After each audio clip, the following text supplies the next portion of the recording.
就5月22號咧，將軍澳線出現嘅嚴重事故，咁其中一個問題咧就話架空電纜個組件移位，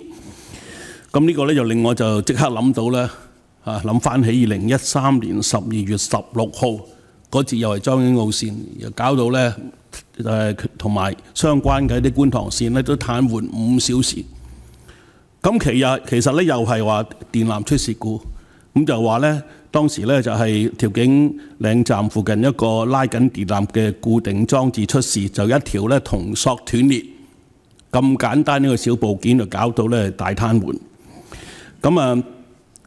其後我哋立法會當然有會議，即係傾呢個影響民生嘅問題啦。咁當時我已經指出，我話好重要就係風險管理。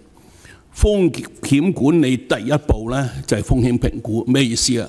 就即係話咧全面檢視睇下咧整個系統兩邊大大細細嘅部件啊等等，有邊啲地方係可能會出事。咁如果條銅索斷咗會咁大影響嘅，收尾港鐵都話咧2條銅索咁咪出事機會好少咯。咁及後咧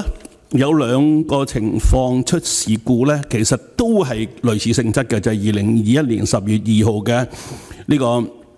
銅鑼灣站一個廣告牌鬆脱而撞到咧列車嘅車門飛脱。2022年11月13號油麻地站路軌旁嘅一個金屬嘅護欄咧，又係組件移位，以到列車咧係偏離路軌添。呢幾單咧都係一啲固定嘅裝置，一啲不起眼，我哋唔覺得佢會出事嘅，就係移咗位嚟搞到咧大混亂。咁所以咧風險管理咧，其實一個我哋或者叫做 back to square one 一個最基本點咧，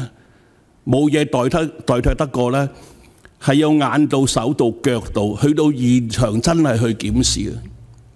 我自己喺自己嘅企業裏邊搞風險管理啦，就真係前線咧就差唔多組成一個類似我哋都熟知嘅即係品質圈嗰種嘅方式。我做人咧就睇翻自己負責部分咧，真係有冇啲咁樣嘅有可能出事嘅地方。然後上面咧部門咧有委員會，然後最終咧最高層咧有督導委員會，咁樣叫風險管理啊！我話呢個會議廳上都唔知講一次㗎啦，我即係希望咧港鐵真係徹底去做。至於你個維修檢查工程車出事咧，我係真係更加慨嘆。我哋成日有句講法咧話能醫不自醫，呢工程車咧竟然係不能醫又不能自醫，唉！